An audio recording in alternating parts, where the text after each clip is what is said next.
Amém, gente. Bom dia, aos dias. Paz seja convosco. Abra sua Bíblia, Carta de Paulo aos Filipenses. Carta de Paulo aos Filipenses, capítulo de número 2. Eu quero ler o verso 12 e o verso 13. Filipenses, capítulo 2, verso 12 e verso 13. A tradução que está aparecendo aí é a Nova Versão Internacional. É a versão que eu tenho usado para pregar.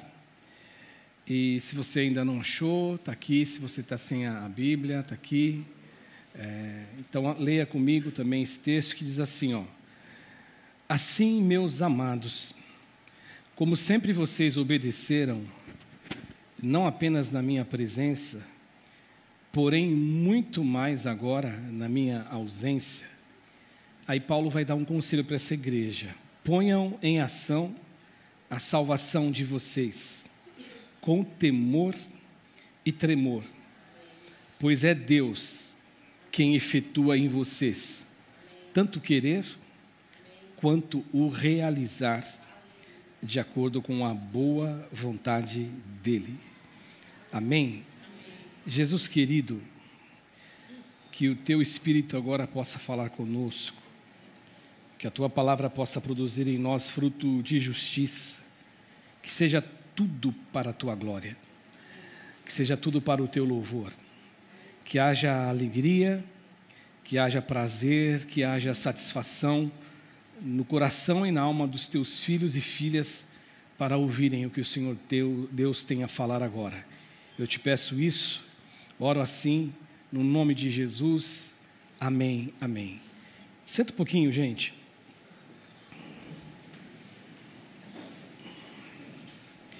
Eu coloquei um título para a gente hoje falar sobre esse texto, título do sermão, Entre a obra divina e a responsabilidade humana.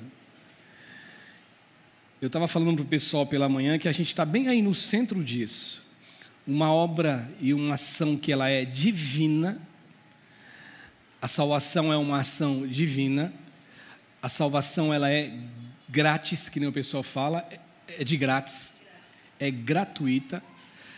A salvação não sou eu quem conquisto, porque se a gente botar na cabeça da gente que a salvação eu quem conquisto, no caso, a gente anula a graça.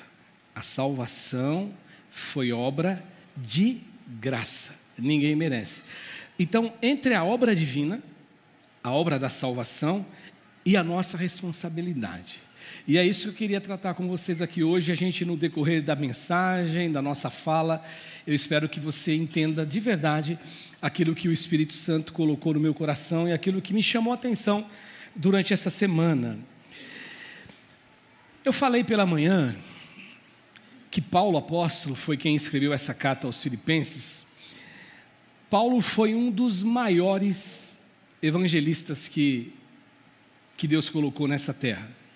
Maior, um dos maiores. Eu também disse que, embora ele tenha sido um dos maiores, ele não foi o único. Ele não é o único, com toda certeza.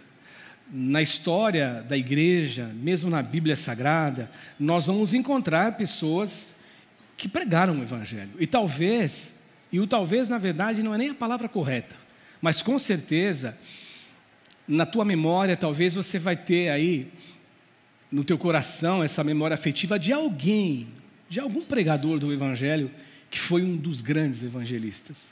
A gente tem um aqui muito vivo na nossa cabeça, muito próximo da gente, que é o pai do pastor Ivaldo, o pastor Bispo. Amém. O pastor Bispo foi um grande, e é um grande evangelista. O pastor Bispo hoje ele está com 92 anos, a saúde dele já não é a mesma saúde de quando nós o conhecemos. Eu conheci o pastor, acho que por volta dos 40 anos dele, né, pastor Ivaldo, quando a gente foi para a igreja. E o pastor foi um grande evangelista. Então, existem muitas pessoas que você pode lembrar. Mas eu vou me arriscar aqui a afirmar para vocês que talvez Paulo seja o maior evangelista que a gente já viu aí, tirando Jesus. A gente não gosta muito de modelos quando você começa a criar modelos, porque o único modelo que a gente tem é Jesus, mas ele foi um grande evangelista. Eu me lembro que na década de 80, eu li um livro do reverendo Caio Fábio de Araújo Filho, que no livro dele, ele fazia uma citação a respeito do apóstolo Paulo, e ele dizia que Paulo, o apóstolo, ele dava fruto aonde quer que ele estava. Aonde Paulo chegava, ele dava fruto. E fruto, ou frutos, na nossa linguagem cristã, da Bíblia, evangélica, a gente sempre fala de frutos como o quê? Almas. Ele sempre gerava almas. Paulo, onde ele estava, ele dava frutos. Por exemplo, eu poderia, embora eu não tenha dado um exemplo no primeiro culto, mas lembram lá daquele texto do livro de Atos dos Apóstolos, quando Paulo está preso, junto com Silas, e Paulo está cantando, Paulo está louvando a Deus, mesmo numa condição ruim, negativa, má, ele está cantando. E eu quero abrir um parênteses aqui, que a grande questão que eu e você precisamos nos cuidar, não é o mal que nós sofremos, é o que nós vamos fazer com o mal que nós sofremos. Porque o mal, o pior efeito que o mal pode ter na nossa vida é nos tornar mal quanto a pessoa que nos fez mal. Então é como você vai administrar esse mal. E Paulo apóstolo, ele estava preso e ele estava cantando. E num determinado momento, quantas vezes você cantou essa canção aqui? Houve um terremoto, não é isso? O terremoto surgiu, as prisões foram abertas, e aí o carcereiro de Filipos, ele pensou que todos os presos haviam fugido, e ele ia fazer o quê? Tirar a própria vida. E Paulo grita e diz, não, todos estamos aqui. E o texto sagrado diz que ele pergunta para Paulo, o que eu tenho que fazer para ser salvo?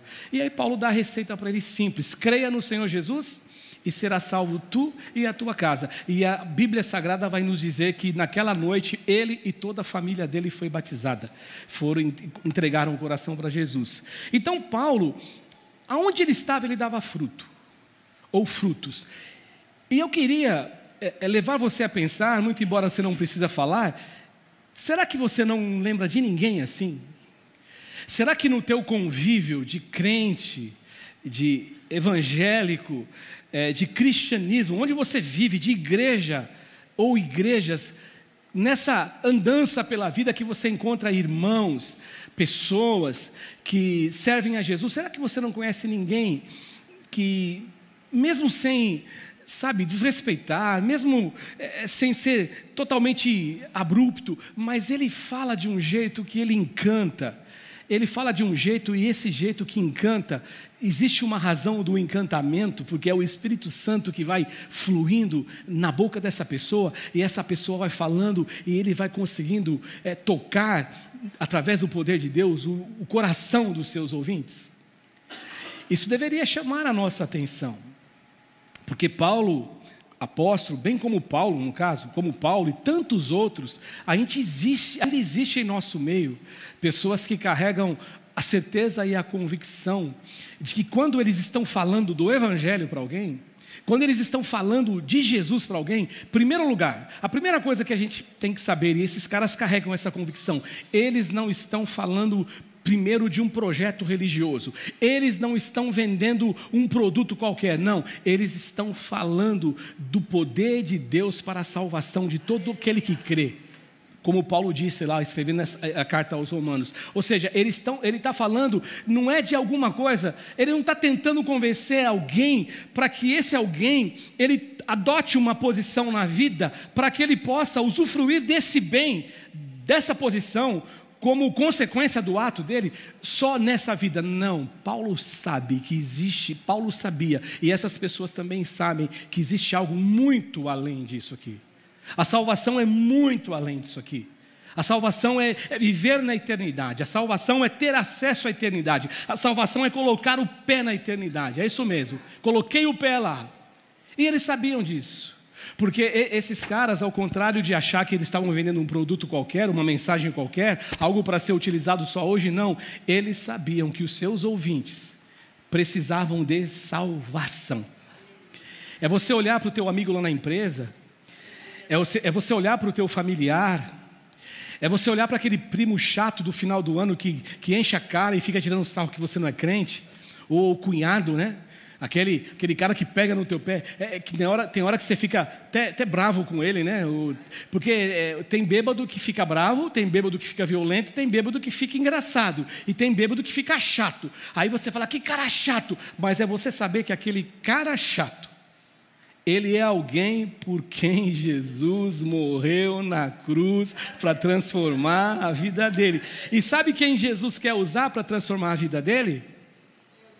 Diga assim, eu. É você. E esses caras, eles sabiam disso. Esses caras reconheciam isso, como Paulo apóstolo reconhecia. Esses caras, eles não tiveram nenhuma dificuldade para compreender e entender uma verdade. A verdade é que todo ser humano do planeta Terra, todo ser humano, todo mundo, a gente está nesse bojo aí, não tem como fugir. Ah não, eu pulo fora. Não tem como pular fora. Todo ser humano que nasce nesse planeta, eles têm necessidade de um Salvador e da salvação que Jesus providenciou para nós. Agora, o grande detalhe, eu concordo com você, tem gente que não sabe disso. Eu me lembro, eu tenho uma memória da minha mãezinha, Dona Eunice de Oliveira Reis, que a minha mamãe, ela falava assim para a gente, filho, muitas vezes a minha mãe me falou isso, filho, eu tenho certeza absoluta que a minha mãe e o meu pai, eles não ouviram falar de Jesus. Olha que interessante essa constatação da minha mãe. Hoje você ouve falar de Jesus em todo quanto é lugar, muito embora tem pessoas que não conhecem Jesus.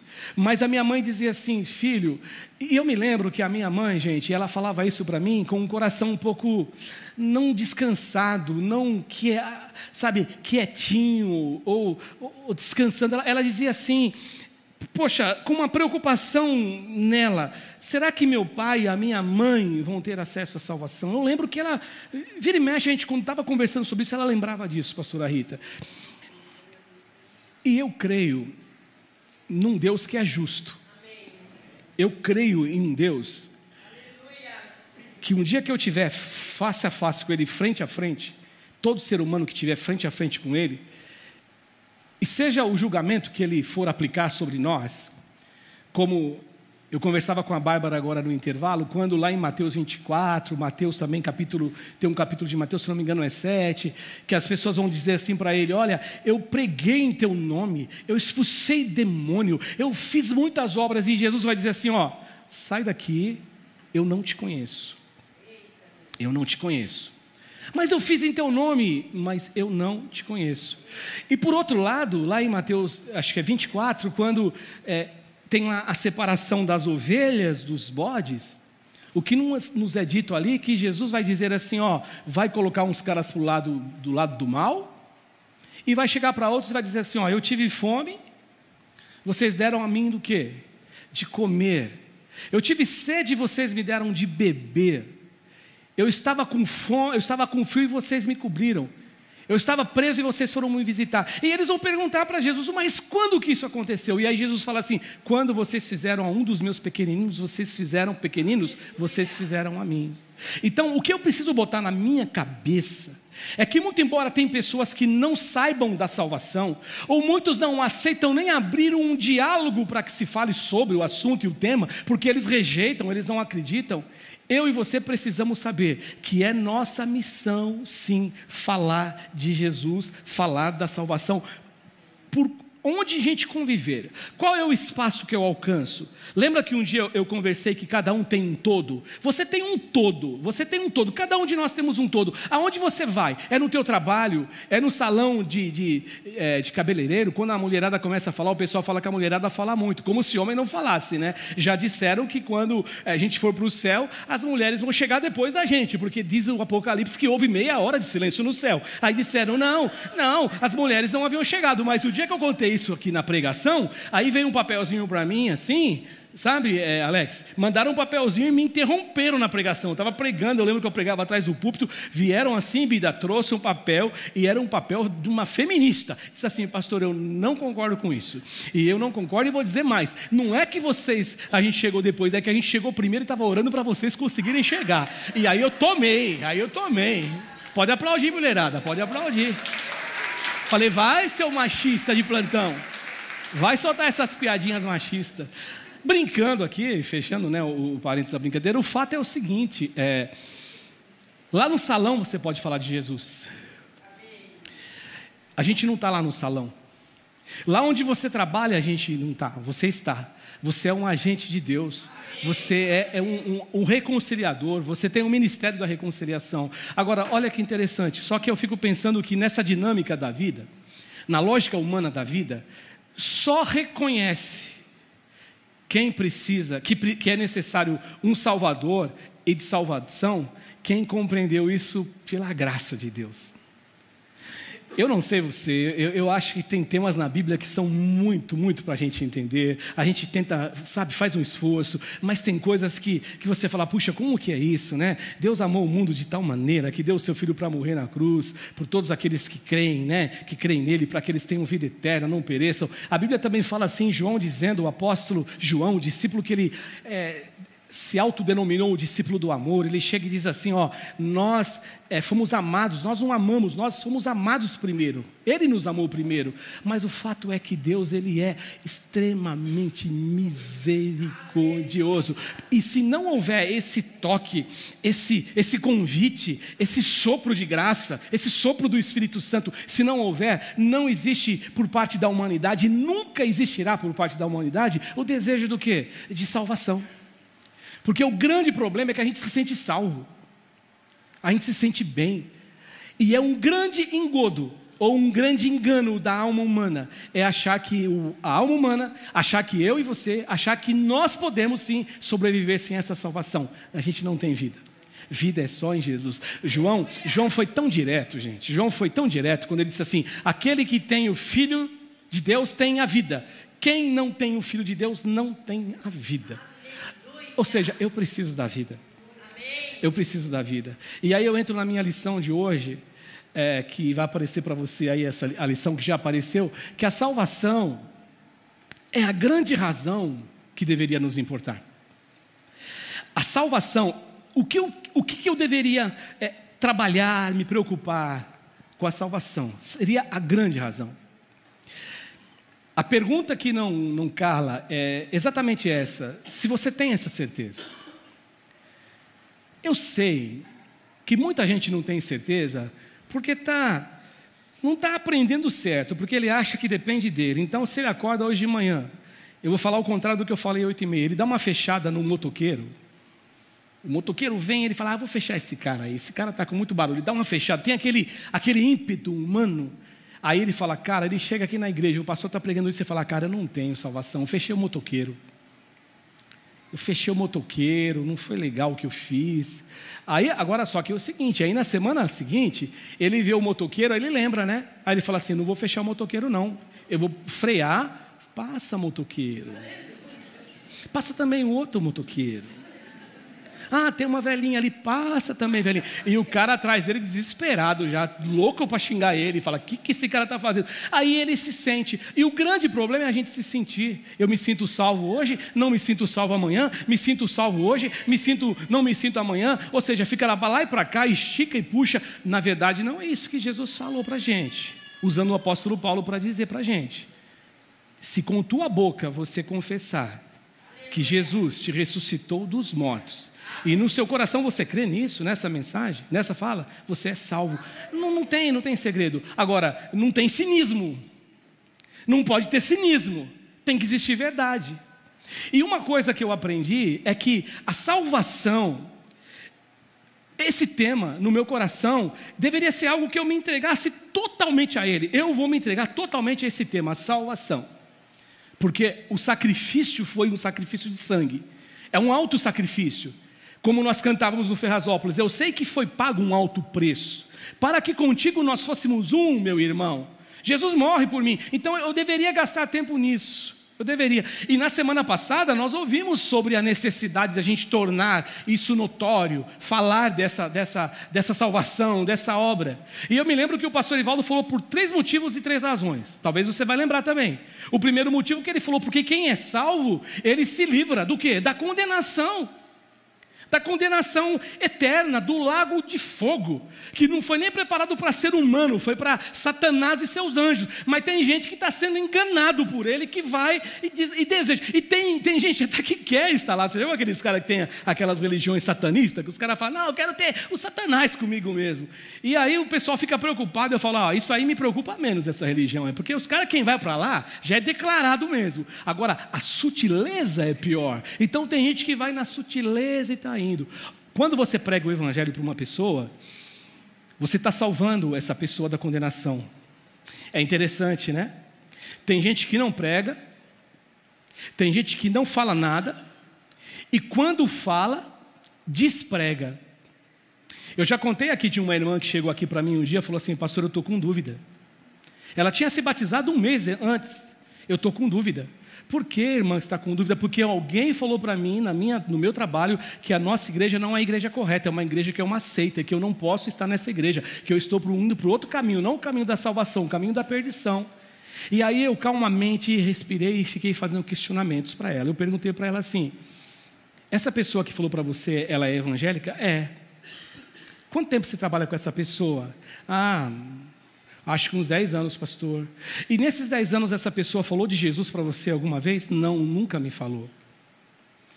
Dalva, mas é um absurdo. Agora, ele nunca falou, ele nunca pregou, ele nunca anunciou, ele nunca pensou em livrar essa menina da condenação do fogo eterno, nunca.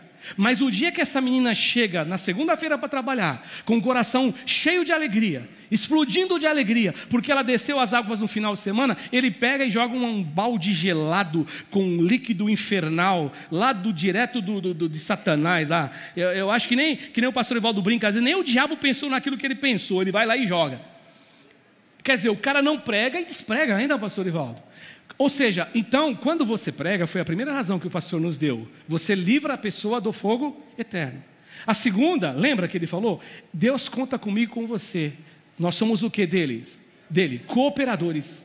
Ele conta. E a terceira é que evangelização, a obra da evangelização é uma tarefa que é obrigatória a todos nós que fomos gerados em Jesus e fomos convidados para caminhar nessa vida como discípulos de Jesus. Ou seja, gente que segue Jesus, que faz o que Jesus faz, que anda como Jesus anda, é nesse caminho. Aí ele espera isso de você, de mim. Olha que interessante.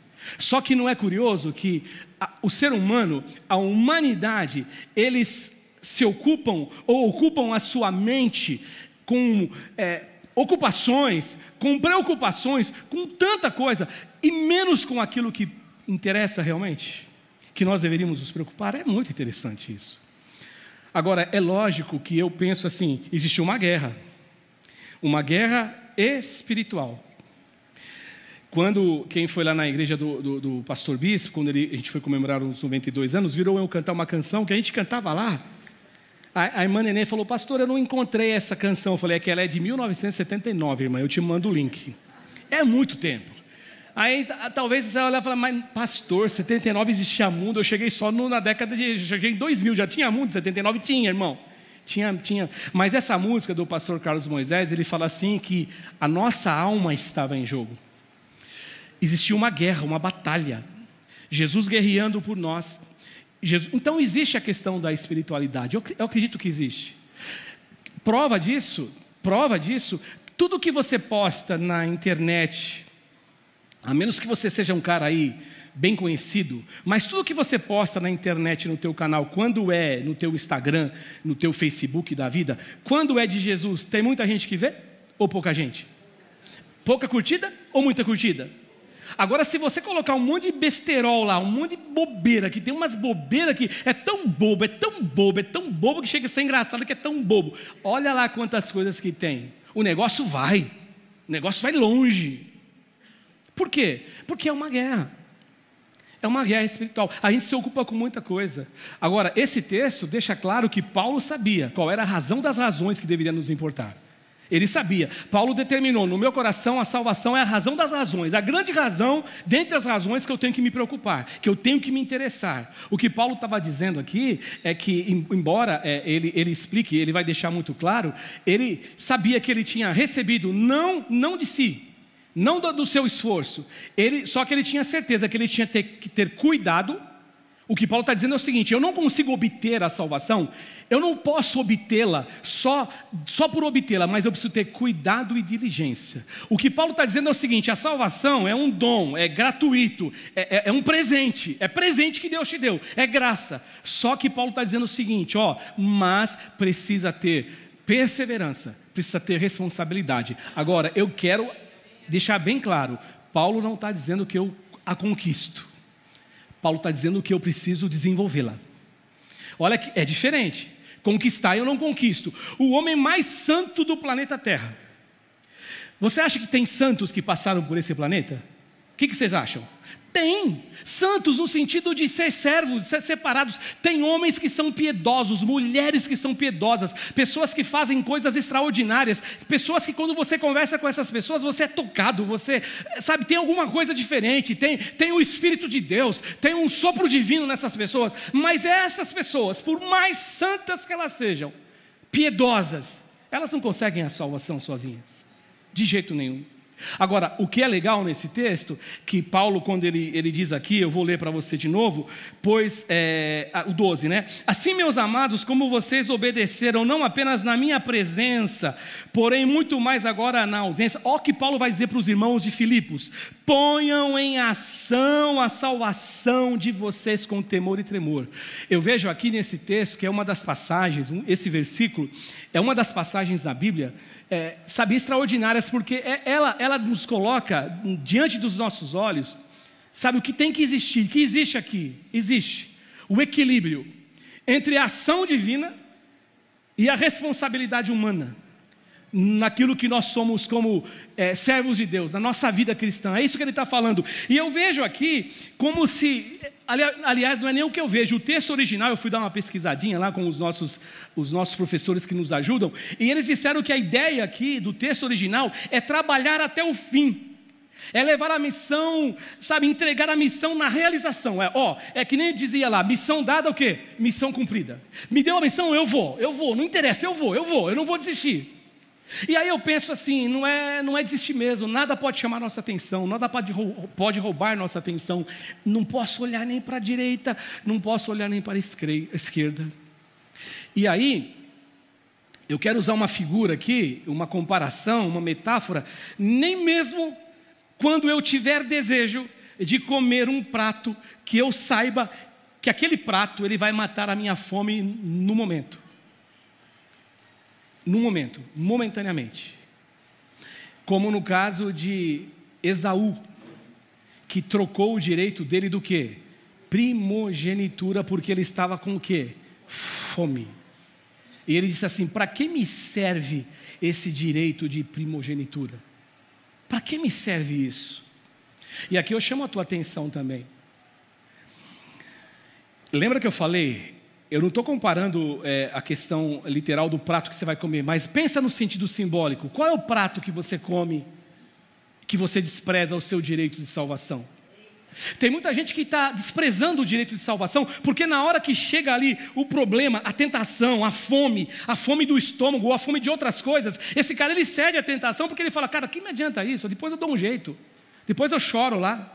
E a Bíblia fala que Esaú não conseguiu encontrar nem o choro ou o arrependimento sincero. Então depois eu choro, depois eu vou atrás. Só que não deu para ir atrás. Então de repente eu estou trocando o meu direito de salvação por pratos que o mundo me oferece, que a vida me oferece, que a nossa sociedade nos oferece, que tudo fora nos oferece. Mas eu estou trocando o meu direito de salvação por isso. Esse é o grande problema. O John Wesley, ele disse assim que a salvação, ela nos convida à graça, ela é de graça, mas ela também nos convida ao quê? Ao nosso trabalho, à nossa dedicação e à nossa responsabilidade. Existe a graça. Eu me lembro também que na pregação da semana passada, o pastor até falou de deveres e responsabilidades. Então, tem graça, é gratuito, mas tem responsabilidade. tem responsabilidade. E eu só posso trabalhar essa ação, e até essa ação do trabalho, porque é isso que Paulo diz, até essa minha ação, o que Deus deixou comigo, ponham em ação a salvação de vocês com temor e tremor. Até nessa minha ação existe uma graça operando, um espírito da graça, porque ele fala, pois Deus quem efetua em vocês, tanto querer quanto realizar, como com a boa vontade dele. Pois é Deus, perdão, eu li errado aqui, né? Pois é Deus que efetua, ou seja, é graça. É graça, mas existe mesmo assim, que você está desenvolvendo, tem um espírito da graça te movendo e te empurrando. Deus é maravilhoso. Aí você fala, pastor, aquele é que você não conhece o meu vizinho. Aquele lá não merece salvação. E você merece, bonitão. Porque eu sou bonzinho. Porque eu sou bonzinho. Não tem bonzinho. Existe homens que pecaram, existe o pecado que entrou no mundo, e o pecado entrou no mundo, e Paulo apóstolo disse que o pecado entrou no mundo por um homem, e esse pecado gerou a morte para a todos, por isso que todos pecaram. Mas ele fala também, por um homem entrou a justiça, Jesus Cristo. E mais, ainda falando do tremor e temor, quando Paulo fala isso, Paulo não está falando de um medo paralisante. Porque assim, gente, vamos combinar. Eu nunca gostei que os meus filhos tivessem medo de mim, mas apesar que o pai causa um pouquinho essa figura de medo, né? Eu me lembro que eu chegava da faculdade, as crianças eram pequenas ainda, e tinha uma cinta minha no sofá. Uma cinta, Flávio. Aí eu chegava, beijava todo mundo, enrolava a cinta e guardava. Mas isso foram por longos dias, Vinícius. Aí um dia eu cheguei e falei, mas que raio que essa cinta está fazendo aqui, né? Eu falei, Valéria, mas o que essa cinta está fazendo aqui? Aí ela gritou, não, porque não sei o quê, porque não sei o quê, porque eu vou bater, porque não sei o quê. Aí eu fiquei quieto, fui para a cozinha e falei, vem aqui, essa cinta e um bichinho de pelúcia tem o mesmo efeito na cabeça deles. Por quê? Porque a mãe fica o dia inteiro. Agora quando o pai fala, gente, não é assim? Mas eu nunca gostei que os meus filhos tivessem medo de mim, de jeito nenhum. Eu penso que a relação de um pai com um filho tem que ser uma relação que ela tenha espelho ou espelhamento na relação de Deus com a gente. Muito embora a Bíblia fala, Deus é fogo consumidor, muito embora a Bíblia fala tanta coisa, mas a minha relação, e eu me lembro daquela vez que o pastor deu aula para a gente, a nossa relação com Deus é de Pai. Jesus chamou a gente, chamava ele de quê? Pai nosso. Então eu preciso o quê? Temê-lo, mas não ter medo dele nesse sentido. E quando ele fala desse tremor e tremor, não é um medo paralisante, que nos rouba a capacidade de pensar e de agir. Não é isso que ele está falando. Paulo está falando da gente se apresentar diante de Deus com o nosso coração encharcado de reverência, de seriedade, de respeito. E eu gosto de pensar nisso como a gente agir de modo que eu vou ter o quê? Prudência, cuidado. É isso que eu gosto de pensar. Até porque o que tem que ficar muito claro para você e para mim, todos os dias, a gente não pode esquecer disso, que tudo que nós fazemos, aonde nós estamos, aonde nós colocamos o nosso pé, aonde nós colocamos a nossa mente, porque às vezes você está aqui, mas a mente está longe, seja onde você estiver, Deus está com você o tempo todo, Ele está vendo, Ele está te enxergando, não tem como eu fugir de Deus. O salmista Davi falou assim, para onde eu vou me ausentar de Deus? Se eu fizer uma cama no céu, ali Ele está. Se eu pegar as asas alvoradas e ir lá para o deserto, lá Ele está. Não tem como fugir de Deus, queridos, não dá. Agora, diante dessa constatação, o que eu preciso fazer? Eu quero caminhar com o meu Deus, com verdade, com responsabilidade, com seriedade. Eu quero caminhar com Deus desse jeito. Não é lindo quando a Bíblia Sagrada fala a respeito do nosso amigo Jó? Quando o Satanás aparece, os filhos de Deus, aparecem lá, e aí Deus pergunta, tem aquela conversa de Jó, né, de Deus com Satanás, aonde você estava, Satã? E aí o Satã fala, eu fui dar um rolezinho aí pela terra. Estava dando uma volta. Que você estava dando uma volta? Estava. E o que Deus falou para ele? Você viu meu servo Jó? Já pensou, Juliano, que da hora Deus falar assim, está vendo meu servo Juliano? Está vendo meu servo Cássio? Está vendo meu servo Bida? Olha, não tem ninguém como ele não, cara. O cara é justo, o cara é porreta, o cara é de Deus, o cara me teme, ele sabe, ele compreende. Os filhos fazem festa, ele vem aqui e fala, Deus, cuida do meu filho, talvez eles pecaram. O cara é honesto. E aí você sabe a história, não vou entrar nela. Satanás ficou duvidando de Deus. Deus está com a gente o tempo inteiro, e sabendo disso eu tenho que andar com Ele desse jeito e agradecê-lo pela grande salvação que Ele realizou para mim. Ele me salvou. Ele me salvou. Ah, porque você é pastor? Não, de jeito nenhum. Ah, então porque você é palmeirense? Não, também de jeito nenhum. É pior, mas eu reconheço que é pior. Não me salvou por causa disso. Ele salvou porque Ele é o quê? Um Deus que ama, que veio para salvar. Ele é salvador do mundo. Ele veio para salvar o mundo. Quem crê nele vai ter salvação. Quem aceitar Ele de verdade vai ter salvação. E o que eu fiz de errado? Ficou para trás. Tem consequência? Pode ter. Porque pecado também tem gente que quer pecar e não quer ter consequência, né? Lembra do ladrão na cruz? Um deles? Tira a gente daqui. Você não é poderoso? Ele queria dizer para Jesus o quê? Eu pequei, fiz tudo que não presta, mas não quero ter consequência de nada. O outro não, o outro depois se ligou, falou, peraí, cara, você não teme a Deus nem sofreu na mesma condenação? O que nós fizemos credenciou que a gente estivesse aqui, mas ele não, esse cara é justo. Então lembra de mim quando você entrar no teu reino. O que Jesus falou para aquele cara, hoje você vai estar comigo no paraíso. Porque Ele é Salvador, queridos. Ele é Salvador e não tem por onde. E o que eu acho lindo e extraordinário, eu já vou caminhando aqui para o final, queridos, é que Paulo apóstolo, aqui nesse texto, ele vai falar o seguinte, eu acho muito, muito legal, quando ele fala que é Deus quem efetua em vocês tanto o querer e o realizar. Ponham em ação a salvação. Eu acho legal isso. Por isso que eu dei o título para a mensagem. Entre a operação divina, a ação divina, e a responsabilidade humana. Porque, muito embora Ele nos salva, muito embora Ele faça isso aqui no texto que a gente está lendo, Ele nos salvou. O que eu acho muito legal mesmo, bem interessante lembrar você, é que Ele não nos torna passivos. Eu não sou passivo, eu não estou passivo nessa situação, não. Ele me capacita a agir. Ele me capacita a agir. E isso é uma coisa maravilhosa, maravilhosa mesmo.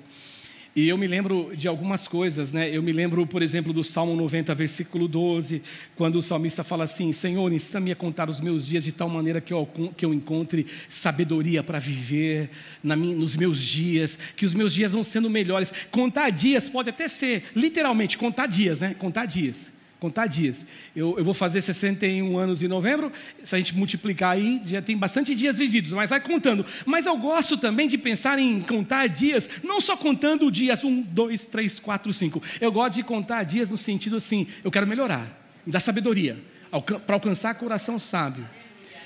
E o que o apóstolo Paulo também vai dizer aqui, queridos, é que eu e você precisamos saber de uma coisa. Pode acontecer que nessa dinâmica do viver, pode acontecer, porque acontece. Você viu, o pastor chamou a Laís, o Magno, o Lu e a Marli aqui em cima.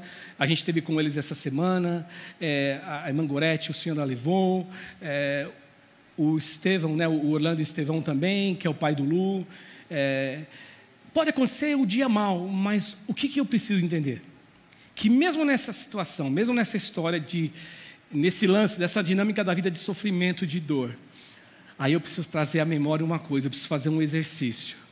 Trazer à memória que mesmo na dor, mesmo na guerra, mesmo na dificuldade, o meu Deus, o nosso Deus, Ele é capaz de gerar em nós força e fruto.